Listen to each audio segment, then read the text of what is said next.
Welcome to showers of blessing.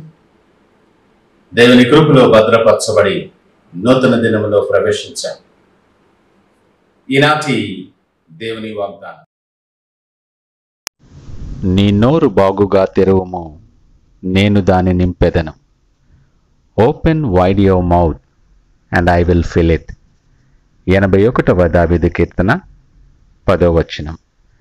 Praise God. ఈ నూతన దినములో దేవుడు మీ కొరకు సిద్ధపరిచిన ప్రతి దీవెన ఆకాశపు వాకిళ్ళు విప్పి మీ మీద కృమ్మరించునుగాక. మరి ఒక నూతన దినాన్ని ఆరంభిస్తున్న నేపథ్యములో ప్రేమ కలిగిన వాగ్దానము ద్వారా దేవుడు మనల్ని దర్శిస్తూ ఉన్నాడు. మన ప్రతి పరిస్థితికి చాలిన గొప్ప దేవుడు ఆయన. ఆయనే మనకు బలమైన కోట, మన కొండ. ఆపత్కాలములో నమ్ముకొనదగిన సహాయకుడు ఆయన. మన ఆశ్రయదుర్గం, ఎంతైనా నమ్మదగినటువంటి దేవుడు ఆయన. అంత మాత్రమే కాదు సుమా, నీ గురించి చింతించేటటువంటి దేవుడు. నీ ఒంటరివి కాదు. అందరూ నిన్ను విడిచిపెట్టినప్పటికీ, నీ ఆలోచనే చేయకూడదని నువ్వు తృణీకరింపబడినప్పటికీ, ఆయన నిన్ను ఇంకను ప్రేమిస్తూ నీ గురించి చింతించే దేవుడు. నిత్యము నీ మేలు కోరేటటువంటి వాడు. ఆయన ఉద్దేశాలు నీ ఎడల ఇప్పటికీ సమాధానకరమైనవే కానీ హానికరమైనవి కావు.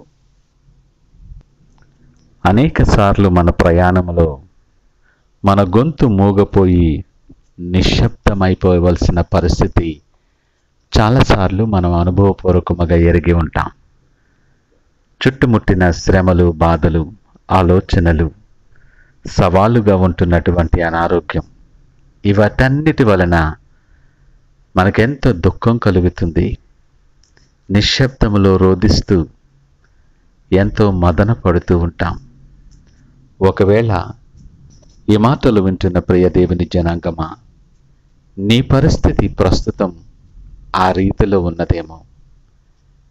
నేను చుట్టుముట్టిన చీకటి సంబంధమైన ప్రతి పరిస్థితులు నిన్ను కృంగదీస్తూ ఉంటే, నీ గొంతు మూగపోయి నిశ్శబ్దంలో రోదిస్తూ నిస్సహాయుడవై ఉన్నావేమో. దేవుడు నీతో మాట్లాడుతూ ఉన్నాడు. ఏమీ తోచని పరిస్థితులలో నువ్వు కూలబడిపోయి ఉన్నావేమో. దేవుడు అంటున్నాడు, నీవు కన్నీళ్లు విడుచుట నేను చూచితిని. నీ ప్రతి కన్నీటి బాష్ప బిందువు తొడవబోతున్నాడు ఆయన. ధైర్యము తెచ్చుకో. నీ దుఃఖ దినాలు సమాప్తమైపోతున్నాయి.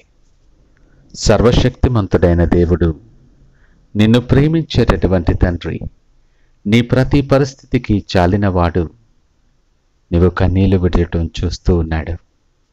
ఈ బలహీన సమయంలోనే, నువ్వు కృంగిన వేళలోనే, నువ్వు భయపడుతున్న వేళలోనే నీ నోరు బాగుగా తెరవాల్సిన అవసరం ఉన్నది.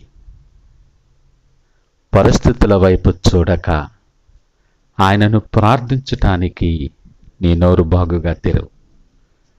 ఆయనను స్తుతించటానికి నీ నోరు బాగుగా తెరవలసిన వానివిగా ఉన్నావు. ఆయన గొప్ప కార్యము చేయగలిగిన వాడని, గడిచిన దినాలలో నీకు అనుగ్రహించిన మేలులను బట్టి సాక్షిగా నీ నోరు బాగుగా తెరవవలసిన వాడివిగా ఉన్నావు. లేఖనం అంటుంది, నీ నోరు బాగుగా తెరవు. నువ్వు ఎంత బాగా తెరవగలిగితే, నీ పరిస్థితుల చేత ప్రభావితము చేయబడక, నీ భయాల చేత వెనకడుగు వేయక, నిశ్శబ్దములో మౌనముగా రోధించేవానిగా ఉండకుండా ఆయన వైపు చూస్తూ విశ్వాసముతో నీ నోరు బాగుగా తెరిస్తే, నువ్వెంత బాగా తెరవగలవో అంతగా దానిని నింపెదను అని మాట్లాడుతున్నాడు. అతి శ్రేష్టమైన గోధుమలతో నిన్ను పోషించి కొండ తేనెతో తృప్తిపరచుదనని వాక్యం మాట్లాడుతుంది అని అంటాడు కదా. సింహపు పిల్లలు లేమిగలవై ఆకలిగొనును గాని ఆయనను ఆశ్రయించు వారికి ఏ మేలు కూడా కొదువై ఉండదు. ఇదిగో నీ పక్షముగా వాగ్దానం. పరిస్థితులను చూసి భయపడి నువ్వు దూరస్తుడువగా కాక, సమస్తమును సమకూడి మేలుకరముగా జరిగించు దేవుడు నీతో పాటు ఉన్నాడని నమ్మి విశ్వాసముతో ధైర్యముతో ఆయనను స్తుతించి ప్రార్థించి సాక్ష్యముగా ఆయన వార్తను ప్రకటించుటలో నీ నోరు బాగుగా తెరవగలిగితే నువ్వు అడుగు వాటికన్నిటికంటే ఊహించు వాటన్నిటికంటే అత్యధికముగా దయచేసి నీ నోటిని నింపబోతూ ఉన్నాడు ఆయన. నీవు సిద్ధమా? ఆ గొప్ప దీవెనకరమైన ఆశీర్వాదాలతో నింపబడి అనేక మంది ఎదుట ఇది మీ వలన జరిగిన కార్యమని సాక్షిగా ప్రకటించలాగున ఆయన బలపరుచినట్లు విశ్వాసముతో ప్రార్థించి దినాన్ని ఆరంభిద్దామా? ప్రార్థన చేసుకుందాం. పరిశుద్ధుడు, ప్రేమ నమ్మకమైన మా యేసయ్యా స్తోత్రాలు. ఈ ఉదయకాల సమయం మాతో మీరు మాట్లాడారు, మీకు వందనాలు.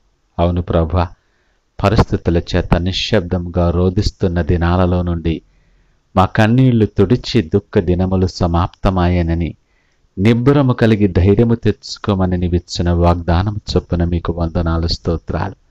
ప్రతి పరిస్థితికి చాలని దేవుడివని ఎరిగి మేము మా నోరు బాగుగా తెరిచి నిన్ను స్తుతించి ఘనపరిచి ప్రార్థించి సాక్షిగా నిలవబెట్టడానికి మాకు శక్తిని అనుగ్రహించండి.